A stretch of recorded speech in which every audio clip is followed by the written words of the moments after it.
I'm Dr. Tracy Stecker, and welcome to the Choosing Help podcast. Choosing Help presents conversations about courage, connection, and the transformative power of asking for support. Through candid discussions, expert insights, and real-world stories, this podcast breaks down stigma and opens doors to understanding. Join our community committed to compassion and courage. Because when we choose help, we choose life. I'm Dr. Tracy Stecker, and I'm joined today by Angela Geraci, who runs the Geraci Zoo, which is a not-for-profit wildlife rehabilitation clinic, and she is a licensed wildlife rehabber here in the state of South Carolina. We spend a lot of time on this podcast talking about getting help for individuals with mental health and substance use issues who are unlikely to get help on their own. And we don't spend a lot of time talking about our helpers. So it doesn't matter really if it's a physician or a therapist or a nurse or a social worker or a nursing home worker, childcare worker, teacher, police officer, minister, wildlife rehabber, veterinarian, our helpers are busy and they have an awful lot of work to do and they're pretty much on the job 24/7 and they have a calling and a passion. And sometimes our helpers also need help. I thought, what better time than the spring than to bring in a wildlife rehabber to talk about that angle of feeling pretty busy, probably with Yeah, it's the work that you're baby season doing. is here. Yep. Baby season is here, and you Baby have one in your hand. do. I do. All right, so why don't we go ahead and get started? Just give us a little bit of sense of what it's like to be a wildlife rehabber right now in the spring. How busy are you? What's your day-to-day like right now? Springtime is baby season, so we get a ton of orphaned wildlife from squirrels, possums, raccoons. It's their time. And Mm. unfortunately, with our storms, we get a lot of nests that get blown down. Um, Raccoons tend to have their babies in people's attics or sheds or garages. So a lot of times they'll hire a wildlife remover company and they'll take the mama and then realize, oh, there's baby. They'll notice the babies, a couple days later. So it's pretty busy right now. Animal control, I would say about 90% of my animals come directly from animal control. They deliver them to me Okay. or our local Department of Natural Resource officers. So they're at my house several times a day, dropping off just a variety. I never know what I'm getting. Yeah. They'll text me, "Are you home?" I'm home. Yeah. It's a 24-hour, 7-day a week job. It is. One time I'm up all night feeding these little guys, and I happened to check my phone one evening. It was after midnight, and there was a otter that had gotten hit by a car. Mm. And I thought, okay, well, I'm going to respond and see if they're still awake because they had texted me maybe an hour before, but I was sleeping. And they drove 90 minutes to my house in the middle of the night to bring this injured otter to me. Wow. Um, Mm. so yeah, if I'm home, I'm taking animals. And I know there's a wide range. Some of the animals don't make it. Some do and are released back into nature, back into their environment. And then some of them are non-releasable. So you either house them yourself or find a home for them, right? A sanctuary. Right, right. The goal is always to be able to release them back to their natural habitat, which is the wild. That's where they belong. That's where they're the happiest. But occasionally, I have two criteria that the animals must meet in order for me to feel comfortable releasing them. They have to be able to hunt for their own food, Hmm. and they have to escape a predator. If they can't do those two things, there's just no purpose of just letting go out and fend for themselves. Right. So currently, I have a non-releasable raccoon, Diego. He came to me as an infant about this guy's size, and he was never able to walk. He just kind of drags his back end. So he's my non-releasable raccoon. And then recently, I obtained another non-releasable. He's a possum. Walter, he came to me. He was attacked by some animal. He had two deep puncture wounds on his neck. And typically, when an animal attacks up its prey, it'll grab onto the neck and shake that animal. Hmm. So we think he sustained some type of neurological or spinal injuries because he sometimes circles or he'll drag his back legs as well. So I Yeah. take He's under my USDA permit to take him out for exhibits. So I take him and Diego and all these little guys out to schools or camps and teach the kids about wildlife and animal compassion. And my guess is the children love it. They do, they do. I love it when I pull out an animal and they're like, ew, gross. And then by the end of the presentation, they're like, I want one. That's my favorite animal. So then I'm thinking, okay, that my goal is done here. When they start off thinking an animal is gross and dirty and icky and they don't want to touch it. And at the end of the class, they're like loving on Walter, petting him, kissing him. So yeah. Oh, so the best part of the job, you would say. Yeah, so I really do like doing these educational classes with the kids in their classroom. A lot of them are very smart. I was surprised. I did a kindergarten class not too long ago, and I was surprised. They knew a lot about animals. They knew what Wow. nocturnal meant. They knew what marsupial meant. So it's great. I just think it's great to just show them that an animal doesn't have to be your favorite. Like it's okay to be, leery of bats, for example. A lot of kids were afraid of the bat. It's fine. You don't have to be best friends with everybody, but you don't have to harm it. Hmm. My takeaway for them is, you don't have to love it. You don't have to kiss it and hold it and love it, but just don't be mean to it. Hmm. Don't harm it. Hmm. Um, and that So, applies for their classmates. You don't have to have every person in their class does not have to be their best friend. right. Don't go out of your way to hurt them, bully them. It's not that's not the goal. Yeah. So teaching is one of your favorite parts of the Yeah, job. I What do. about what about one of the harder parts of the job? So the hardest part for me is saying no. Hmm. Sometimes I get overwhelmed, but I can't in the back of my mind, I'm thinking if I say no, what will happen to that animal? Because there's not a lot of people that can take them in or have the training to know what to do. There's no wildlife hospital. There's nowhere for animal control or our DNR officers to take these animals. So if they get a call by hit by car possum, the mom didn't make it, but there's babies on her. They'll pull the babies off and then there's nowhere for them to bring those babies. So I have a hard time saying no. Yeah. But then on the same, there's a point where I'm not happy with the care I can give every animal. Like there's a Hmm. level that I like to hit as far as like the care I can give. So I feel like sometimes there's a fine line of balancing. Am I doing a good enough job on my standards by taking in more animals? Like what's better to take in more but give subpar treatment care, Right. like Yeah. just six, or say no, and those animals aren't going to make it, but the ones you do have, will be thriving. Yeah. And I don't have an answer to that. Yeah. But it's the hard part for you is saying no. Saying no.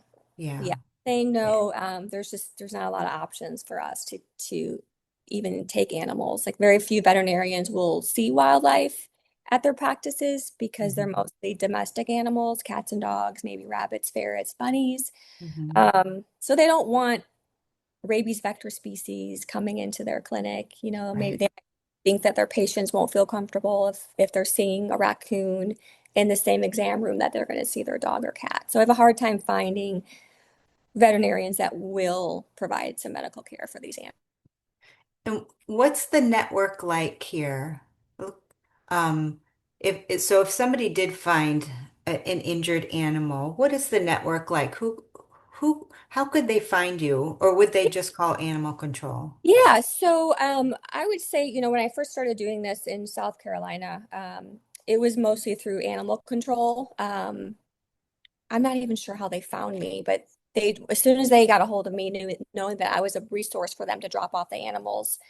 So when they get calls from the general public, um, they'll reach out to me and ask if I'm home. I've already started keeping, now that our weather is a little warmer, I've been keeping some empty cages on the porch. So if I do have to run out to Target for something, I'm not home. They at least have a place to put that animal until I Right. can get home. And the last couple of years, I think like on Nextdoor, Facebook, social media, people have my number. Hmm. So if I post on Nextdoor, someone says, I found a baby squirrel, what do I do? A lot of times people just say, oh, hey, I know this lady, Angela, here's her phone number, text her. She can meet you or pick it up, or you can drop it off to her. So it's kind of just Word of word mouth. of mouth. Yeah. It's Yeah. turned into a lot of word of mouth. Yeah, and we live here in Charleston, South Carolina, and I do feel like people do know you're here, and there's a whole network of people, wildlife rehabbers here. Yeah. Mm.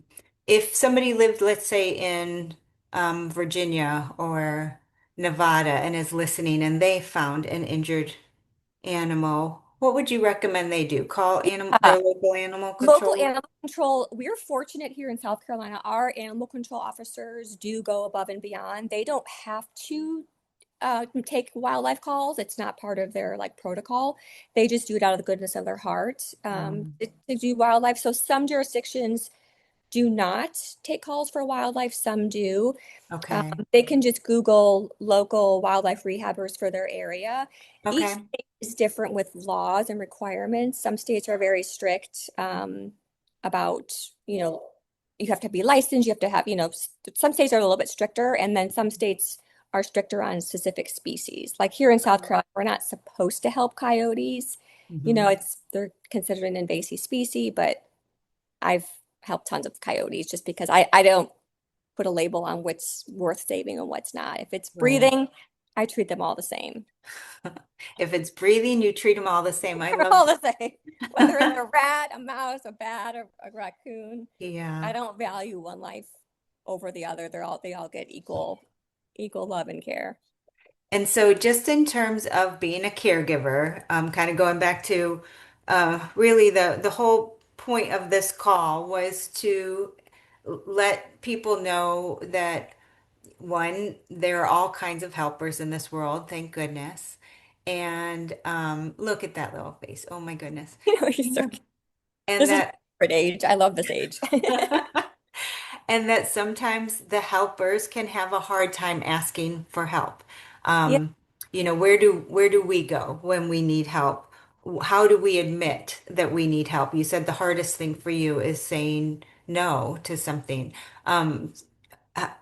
Sometimes especially if a job is 24/7, there's only so much, gas in the tank, and there's only so much you can do. You seem to know your own boundary, and when you go beyond that boundary, you know you're not doing as good a work.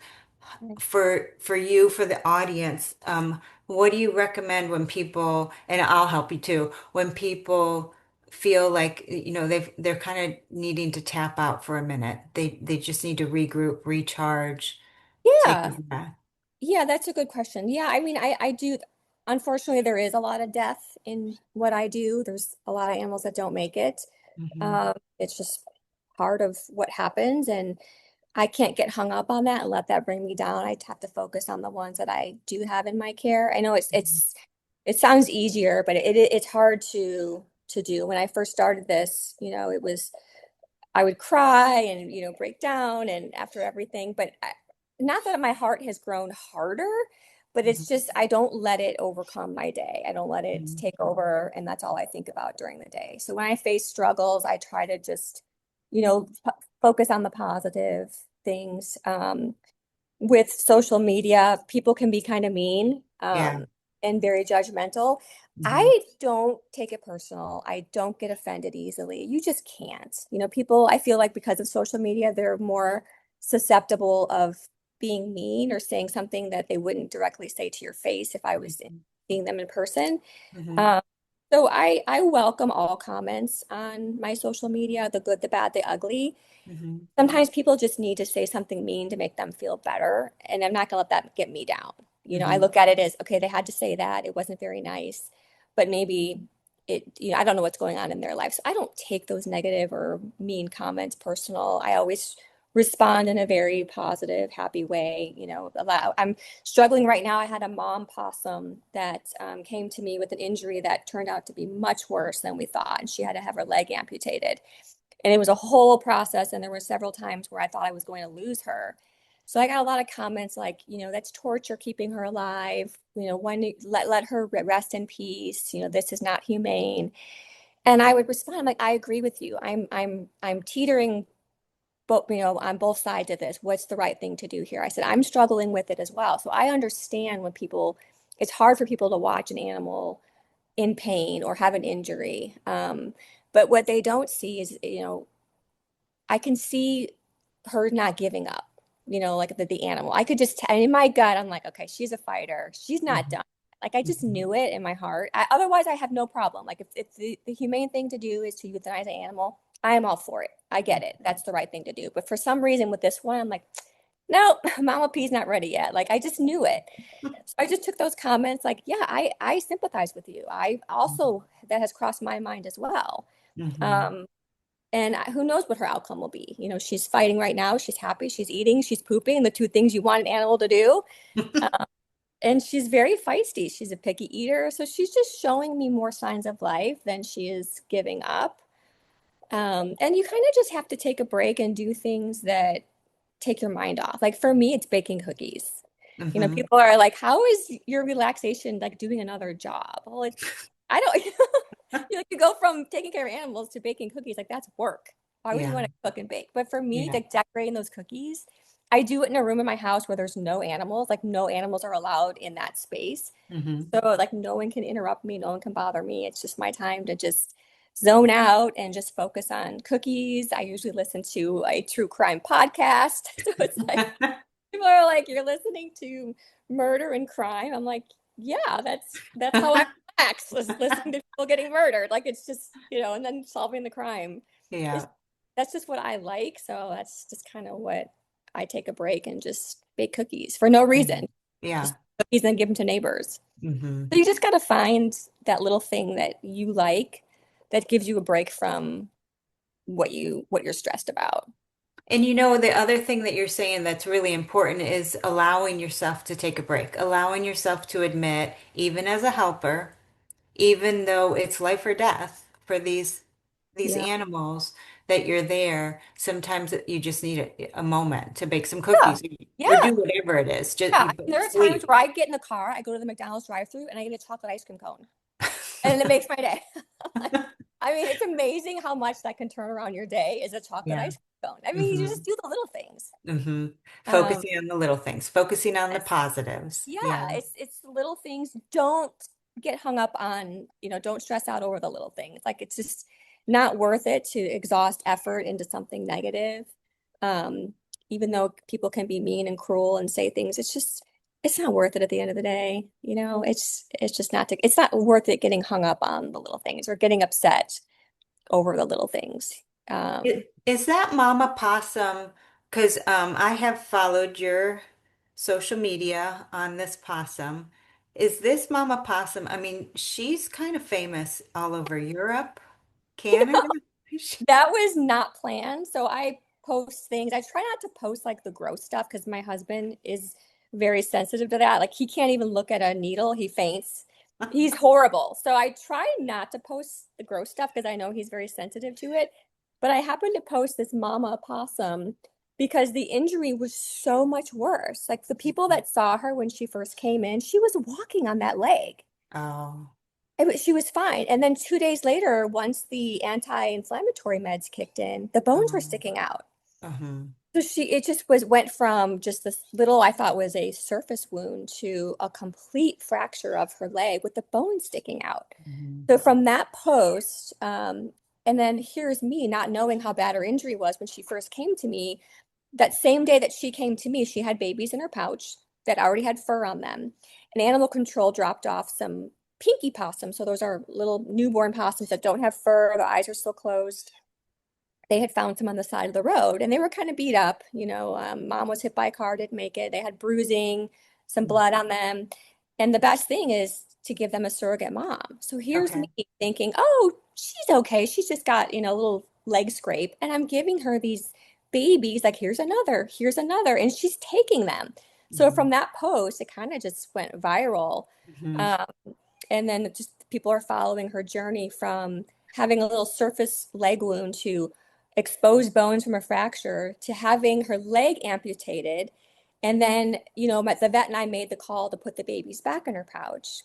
Well, then it opened up her stitches. Then she had to Mhm. go back back to the vet to have her stitches redone twice.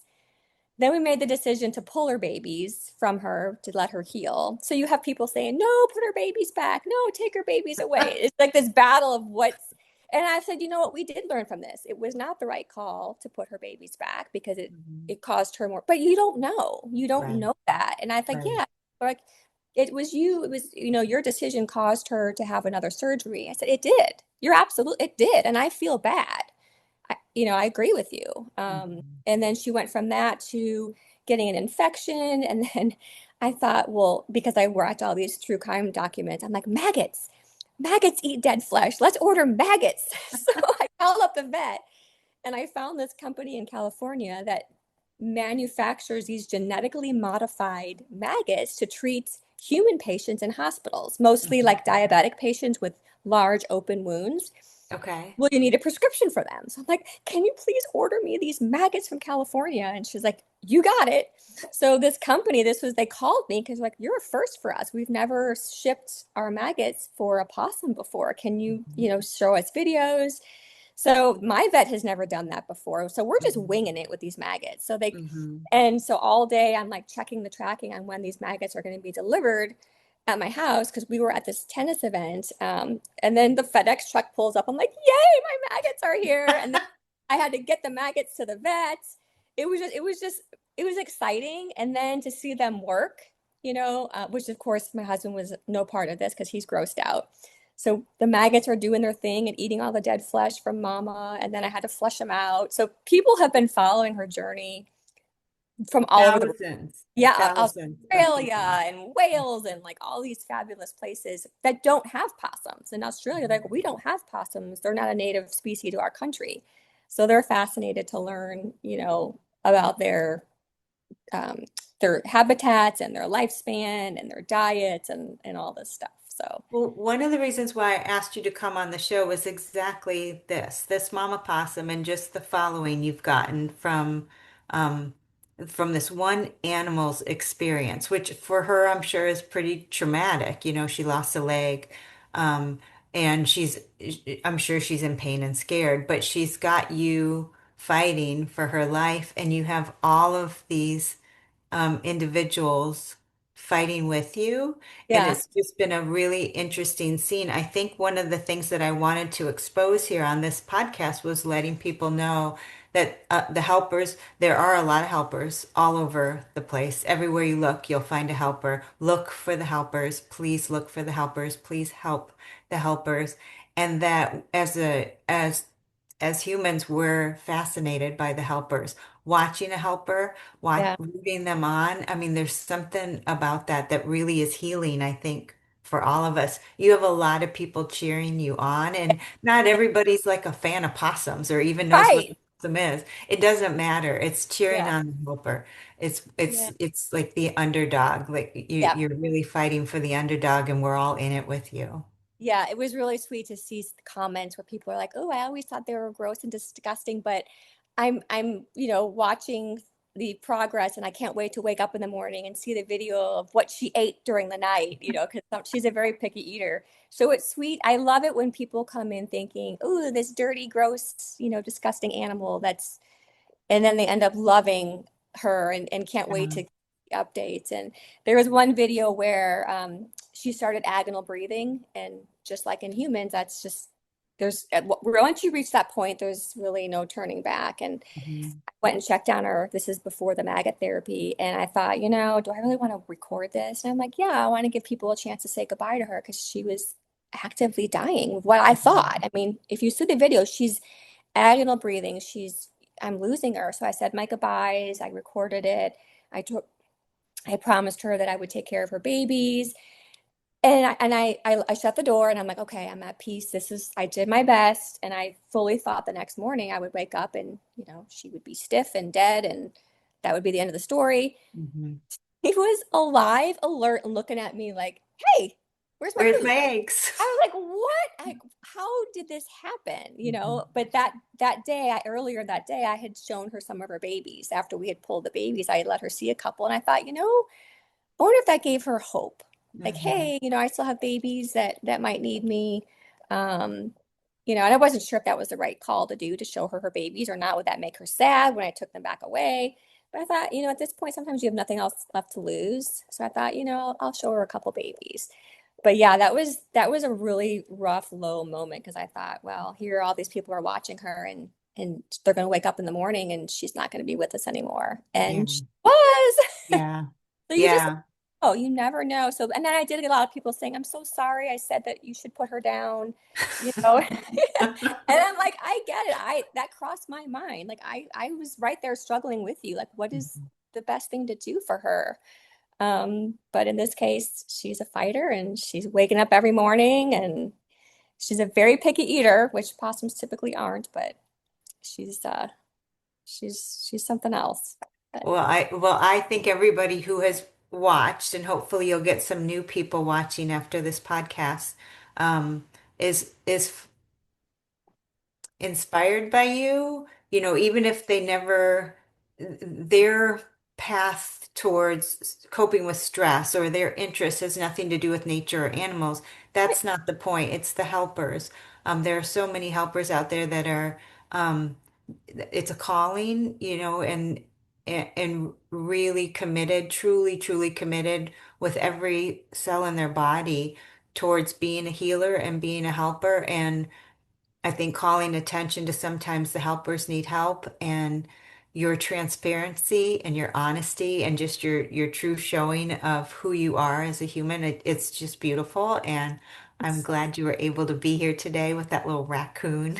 Thanks. Yeah, one thing I don't get invited much because my life is so absorbed in this. I really don't get Yeah. to go out to dinner with friends or go for coffee, or my plans change last minute because I have something I'm waiting to be delivered. So it's Yeah. so nice to get an invitation. I was like, I got invited to something to do with an adult with humans because it just doesn't happen. You know, people like Oh, this assume I'm too busy, so they tend to not invite me anymore, thinking, oh, she's got her hands full, you know. yeah. So thank you. It was nice to be included in something adult. Yeah, well, thank you for being here. I think that, it was educational. I think it's been educational for me to watch your journey for sure, and totally inspiring. I think you are a healer and a helper, and I'm just truly, truly glad that you're here with us. Thanks. I appreciate it, Tracy. Any final words you want to say? Look at that little thing. I know. I know. He's so cute. This is the fun age, like when their eyes open and they start to play. And I have one kitten here that's just a single kitten, and she plays with the raccoons because she doesn't have any siblings. So they don't judge. You know, us humans can learn from interactions with animals is if Mhm. they can figure out a way to get along, so can we. Mhm. I Mhm. mean, it's not, Absolutely. we can all have different opinions and different likes and dislikes, but And it's okay. it's okay. It's It's okay. okay. It's all okay. So, I think that's a great way to end it. So thank you for yeah, being here on Choosing Help today. If anybody is dealing with any mental health or substance use issues and needing help, or if you're a helper and you just need a tribe to talk to, please contact us at choosinghelp.com. Thank awesome. you. Thanks, Tracy. Bye bye. Bye.